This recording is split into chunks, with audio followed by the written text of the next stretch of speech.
A successful marriage is not that one that is devoid of once in a while differences, but it is that marriage that the differences can be reconcilable, and it's achievable. It's very much achievable depending on the knowledge you have had or you have to have before going into the marriage. And peradventure you never had such knowledge and you are already in marriage. When you get to acquire such knowledge, it is important you begin to apply them. So, welcome. My name is God. If you are meeting me for the first time, okay, you have to do me a favor by subscribing if you have not subscribed yet. Any video you watch on this channel that minister to you, it is important to share with your friends and your families. That way, this message, this knowledge that will pass across from here, in order to have a healthy relationship, healthy home and healthy marriage, will be disseminated to persons that really need them. And we will have a beautiful society. That is my concern here. And you always give the videos thumbs up. That way, other people can also see the video and watch also. So let's look at 10 things you ought to know, you should know before going into marriage. Very important. Because if you don't know some of these things, those are the things that will rear up their head as soon as you are in the marriage, and it will be difficult for you to manage. But if you get to know them now, it goes a long way to help you. So quickly, number one is personal identification. You must know yourself. You know your personal worth. You know your values. You define yourself. It is important you know who you are. That will help you to know when that right person is with you. Because you get to see a part of you in that man, in that woman. Knowing yourself is very important. Personal identification. If you read through the book of Proverbs chapter 23, verse 7, that will help you to understand better. Who are you? If you don't know who you are, the next person will not be able to define you also. They will give you a wrong definition of yourself. Secondly, you must be able to define your goals, your objective, your destination. What is that thing that God have created you to do? Of course, one of the most important things why God creates us is to know His way and to be able to reconcile people back to God. In addition to other things, talking about the places, the things you need to do while this reconciliation work is being carried out. To help you further, you go through Genesis chapter 13, you read verse 14 and 15. That will help you know. If you don't know where you are coming from, it is difficult for you to also know what your destination is about. So, very important. Define your destination. That way, you will also be able to identify the person that is headed for that same destination with you. This will help you before making that decision. Thirdly, you must know and define your pathway.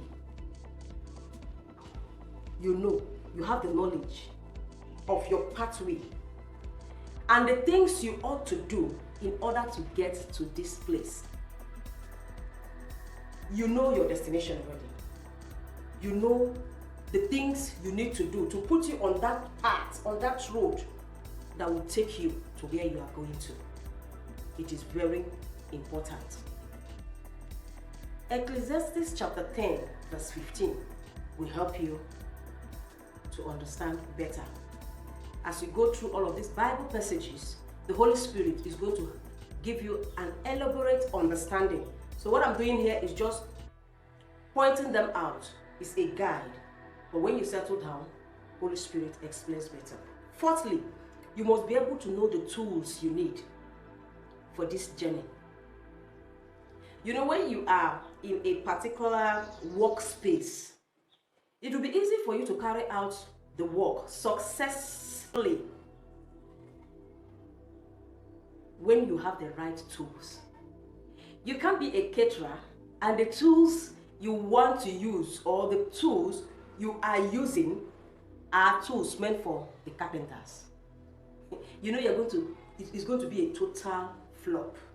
So you have to get these tools. They are important for this journey to be easy. Proverbs chapter 10 verse 4 will also help you to understand better. Fifthly, treat everyone with respect, because you do not know where your help is coming from. This is a very important point, because a lot of people have missed or maltreated their destiny helpers just because of the way they handle people. The same treatment you would want to accord a wealthy person, that same treatment accorded to, quote and unquote, a very low person. You remember they said respect is reciprocal. You don't only respect those who are ahead of you, you also respect those who are below you. Why? Because you also want to get that respect back. The way you should talk to persons that are above you, the same way you also should talk to persons below you. This helps relationship to balance well. When you are in the midst of people, check the way you talk. When you are being provoked, check the way you talk. Because there are some persons, they speak to you according to the circumstances they have seen you. Haven't you seen princes walking in a place you least expect because they are actually looking for something? And maybe he or she is sent for you, but because of the way you react to them, hey, shift, please, when others are talking, just keep quiet. And you don't know that this is your potential wife, this is your potential husband, this is your husband to be or your wife to be's relative, cousin, sibling. And by the time the person appears in the future and he or she introduces you, those persons comes up and say, is this the kind of person you want to settle down? No. Look at, they begin to analyze incidences and you'll be shocked to your bone marrow. So it is important you treat everybody with respect, because everybody is what? Human. The difference between you and them is the level they are at a point in time. Okay? The Lord will help you. The book of Psalm chapter 121 verse 1 will help you better. Sixthly, always carry the attitude to learn. Be open. Be teachable. You know, it is easy when you are open-hearted to learn from others. But when you feel that you have arrived, you know it all, you are Mr. Know-all, you will be making a lot of mistakes that persons who would want to direct you will rather be quiet, because they have always seen you as Mr. Know-it-all, Miss Know-it-all. But when you are open, and this has to do with being meek, it only takes somebody that is meek to be teachable. This thing you are doing, no, it is not the right way to do it. Say, and I've been doing it like this all my life. How do you do it? Or you have seen something, you say, is this how this thing is supposed to be done? But I've been doing it the other way. You say it is a two-way traffic. Be open, be able, so that you can be what? Teachable. When you are teachable, you learn a whole new thing and different ways of approaching things. This will also help you in your marriage, and that's why you ought to know. Number 7, choose your friends. Choose your friends. Like I will always say, it is not even necessary you keep friends, but if you must make friends, please choose your friends. Choose the kind of people that have your kind of passion.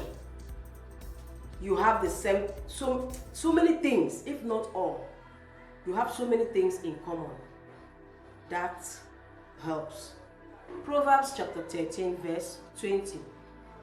Number 8, identify and know your adversaries.